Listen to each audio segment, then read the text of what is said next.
बिस्मिल्लाहिर्रहमानिर्रहीम। मेरे मोहल्ले में एक लड़का था, कनाडा रहायश पजीर था। इसकी शादी इसकी अरेंज मैरिज हुई थी। बचपन साथ गुजरा था, सो हम एक दूसरे को बहुत अच्छे से जानते थे। इसकी दो बेटियां और एक बेटा है। मुझे इसकी शादी के बारे में बिल्कुल कोई इल्म ना था और ना ही मैं इसकी बीवी को जानता था। 15 साल के बाद वो अचानक मेरे घर आया। दरवाजे पर दस्तक हुई। सिक्योरिटी से मिलने के बाद कहने लगा, फारस से मिलना है। रात के 11 बज रहे थे। वो मुझे देखते ही पहचान गया, लेकिन मैं इसको ना पहचान सका। खैर, जब कुछ कुर्बत हुई तो इसको पहचान लिया। अरफान साहब, आप अचानक गले लगाया। वो बिल्कुल बदल चुका था। सर के बाल झड़ चुके थे, गंजापन आ चुका था। मुझे देखकर बोला, फारस साहब, आप तो बिल्कुल नहीं बदले। जैसे 15 साल पहले थे वैसे ही हो। मैं मुस्कुराया, नहीं जनाब, ऐसी बात नहीं है। सिर्फ ज़ाहरी शक्ल नहीं बदली, बाकी दिल, एहसास, सोच, ख्यालात सब कुछ बदल चुका है। खैर, चाय मंगवाई। इसका लहजा कुछ धीमा होने लगा। मेरी आंखों में देखकर बोला, फारस, मुझे गुनाह की माफ़ी मांगनी है। मैं मुस्कुराया, अरफान साहब, कैसा गुनाह?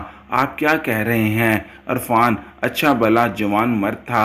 चाय का कप साइड पे रखा। फारस, मेरी शादी एक बहुत प्यारी और पाक दामन लड़की से हुई थी। माँ बाप ने रिश्ता किया था। अब्बू तो थे नहीं, अम्मी को इनकार ना कर सकता था। रिश्ता हुआ, शादी हो गई। वो बहुत अच्छी थी, लेकिन हमारी सोच मुख्तलिफ थी। मैं कनाडा में रहता था, इसलिए शराब पीना मेरे लिए आम सी बात थी। इसे सिगरेट और शराब से सख्त नफरत थी। 1 साल के बाद हमें बहुत झगड़े होने लगे। वक़्त गुजरता गया। 2 बेटियां अल्लाह ने दी थीं। वो हामला थी कि हम में किसी बात पर झगड़ा हुआ। मैं इसे तलाक देकर चला गया। मैं वापस ना पलटा। आज 15 साल गुजर गए हैं इसे छोड़े हुए। मेरे पास करोड़ों रुपए हैं, जायदाद है, लेकिन मेरा 2 बाई पास हो चुका है। शायद अब मेरे पास ज़्यादा वक़्त नहीं है। न जाने कब ज़िंदगी दगा दे जाए। वो रो रहा था। मेरा हाथ पकड़ लिया। फारस, मैं इससे अपने बच्चों को अपनाना चाहता हूँ। मुझे बहुत तेज़ बुखार था, मुझ में हिम्मत ना थी, फिर भी इसके कंधे पर हाथ रखा। अरफान, अल्लाह साफ बेहतर करेगा, तुम उदास मत हो। वो बिल्कुल बिलख कर रो रहा था। फारस, मेरे बच्चों का क्या कसूर था भला? मेरी अना, मेरे गरूर ने इनको न जाने कितने दर्द दिए होंगे। मैं अपनी बेटियों को सीने से लगाना चाहता हूँ। फारस, मुझे मेरी बीवी बच्चों के पास जाना है। मैं सब कुछ लौटा दूंगा। मैंने पूछा, दूसरी शादी क्यों नहीं की? कहने लगा, मुझे इस रिश्ते से नफरत सी हो गई थी। मुझे किसी औरत का यूं साथ अच्छा ना लगता था, लेकिन जब से मैं बीमार हुआ मुझे एहसास होने लगा हम सफ़र के बिना ज़िंदगी कुछ भी नहीं। मैं इसको तसल्ली दी, क्योंकि मैं खुद बीमार था। इसे घर जाने का कहा और इसे यकीन दिलाया कल इसकी बीवी के पास ज़रूर जाएंगे। फजर की नमाज अदा करके मैं फ़ारग ही हुआ। बारिश हो रही थी। वो भीगा हुआ मेरे दरवाजे पे आ खड़ा हुआ। इसकी आंखें सुर्ख थीं, सूज चुकी थीं। यूं लग रहा था कि वो रात भर सोया नहीं। मुस्कुराते हुए आया, फारस, अब चलें? मैं मुस्कुराते हुए इसको बैठ जाने का कहा। नाश्ता मंगवाया। दोनों ने नाश्ता किया। मुझे कुछ काम था एनजीओ का, वो ख़त्म किया। 9 बज रहे थे। वो मेरी तरफ देख रहा था, कभी मोबाइल देखता, कभी घड़ी की जानब। मैं इसकी बेचैनी समझ रहा था। वो अपनी कार लेकर आया था, इसके साथ ही चल दिया। वो बताने लगा, मेरी बड़ी बेटी का नाम शांसे है। मुझे याद है कि इसकी प्यारी सी आंखें, इसे मैंने गोद में उठाया हुआ था। मेरी छोटी बेटी आरजू, नन्ही सी कली, इसका रोना हंसना मेरे कानों में है। इसकी आवाज़ कांप रही थी, आंसू बह रहे थे। मेरे सामने बार बार हाथ जोड़ रहा था। फारस, मुझे मेरे बीवी बच्चों से मिलवा देना, मैं अपनी बीवी को मना लूँगा। मैं सोच में गुम था। हाय, गुस्से में किए गए फैसले जुदा तो कर देते हैं, लेकिन वक़्त के साथ पछतावा भी ज़रूर रहता है। दिल में एक चीज़ ज़रूर उठती है, काश जुदा ना हुए होते। थोड़ा सा झुक जाना चाहिए, खूबसूरत अमल है। हम एक गांव में पहुंचे। इसने अपने ससुराल के घर के सामने गाड़ी रोकी। 15 साल के बाद वो वहाँ वापस लौटा था। फारस, ये है मेरी बीवी सजल का घर। दरवाजे पर दस्तक दी। कुछ लम्हे के बाद एक छोटा लड़का बाहर आया। हमको देखकर खामोश खड़ा रहा। मैंने नाम पूछा, फिर पूछा, अपने पापा को भेजो। वो आहिस्ता से बोला, पापा नहीं हैं, मामा हैं। दौड़ता हुआ घर में गया। इतने में एक औरत बाहर आई। वो अरफान को देखते ही पहचान गई थी। तुम यहाँ? वो औरत अरफान की बीवी सजल की भाभी थी। अरफान रोने लगा। भाभी, सजल कहाँ है? भाभी गुस्सा करने लगी। मैंने समझाया, प्लीज़ गुस्सा ना करें। खैर, मुख्तसर ये कि भाई भी आ गए। सजल का मालूम हुआ माँ बाप मर चुके हैं। सजल का बोझ हम उठा नहीं सकते थे। वो दूसरे मोहल्ले में किराए के घर में अकेली ही रहती है। बच्चों के साथ हम वहाँ चल दिए।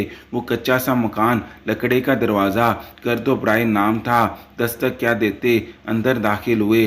गोरी चिट्टी सी, बिल्कुल एक गुड़िया, पुराने से कपड़े पहने नलके के पास बर्तन धो रही थी। दूसरी लड़की नंगे पांव झाड़ू दे रही थी। अरफान देखते ही अपनी बेटियों को पहचान गया। आंखों में आंसू थे। ज़मीन पर बैठ के रोने लगा। वो इतनी ज़ोर से रो रहा था कि मोहल्ले के लोग जमा हो गए। अपनी बेटियों को इस साल में देखकर वो तड़प उठा। मेरी शान से मेरी आरज़ू सीने से लगाकर इतना रोया कि हर आंख अशक बहार हो गई। वो बच्चियां नहीं जानती थी कि ये इनका बाबा है। वो डर से गई थीं। प्यार से पूछा, मामा कहाँ है? शान से आस्था से बोली, मम्मा स्कूल गई हैं समोसे बेचने। इतने में सजल हाथ में कुछ बर्तन पकड़े आई। पुराने से कपड़े, पूरी हालत, साथ छोटा बेटा था। इसने जैसे ही अरफान को देखा वो गुस्से से चिल्लाने लगी, क्या करने आए हो यहाँ? चले जाओ यहाँ से। इसकी आवाज़ कांप रही थी। वो अपनी बेटियों को पकड़कर कहने लगा, मेरे घर से निकल जाओ। 15 साल के बाद क्या करने आए हो? मर गए हो मेरे लिए। तुम इसकी आंखों में भी आंसुओं से भर गई थीं। अरफान सजल के कदमों में बैठ गया, पांव पकड़ लिए। सजल, मुझे माफ़ कर दो, मुझे चल, मेरे साथ चल अपने घर। सजल ने इनकार कर दिया। वो किसी सूरत भी वापस नहीं जाना चाहती थी। अरफान रो रहा था। सब लोग देख रहे थे।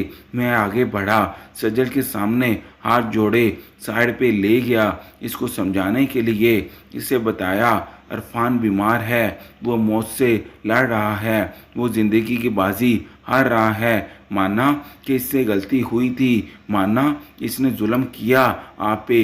इसके चेहरे की जानब देखें ज़रा, वो कितना थक चुका है। जानती हो सजल, वो सारी रात ना सोया था। वो सारी रात मेरे घर के बाहर खड़ा रहकर कल तुमसे मिलेगा, बच्चों से मिलेगा। सजल देखो वो कितना बेबस है। आज पहले 15 साल इसकी अना ने बेटियों की खुशियाँ छीन ली। अब तुम्हारी अना इसे बर्बाद कर देगी। तुम दोनों अपनी ज़िंद में अपने बच्चों को क्यों बिन मौत मार रहे हो? शायद सजल को एहसास हो गया था। वो तो जैसे न जाने कब से मुंतज़िर थी अरफान के आने की।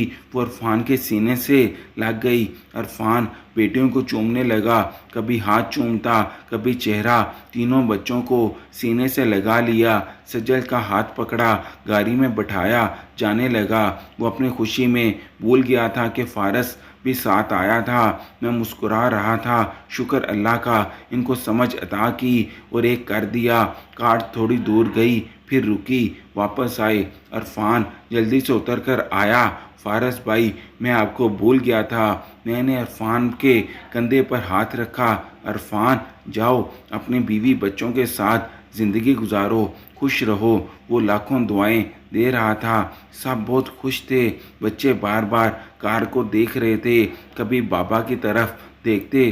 फारस की बात समझो मेरे माशरे के लोगों, मैं तुम लोगों के लिए खुली किताबें छोड़कर जा रहा हूँ। मैं चीख चीख कर नसीहतें कर रहा हूँ। मैं सच्ची बातें आपके दिल को सदका कर रहा हूँ। प्लीज़ फारस की कही हर बात को दिल में बसा लो कि ना ज़िंदगी सदा है, ना अना बाकी रहेगी। अगर आपको हमारी ये वीडियो पसंद आई है तो प्लीज़ हमारे चैनल को लाइक, सब्सक्राइब और शेयर करना ना भूलिएगा। शुक्रिया।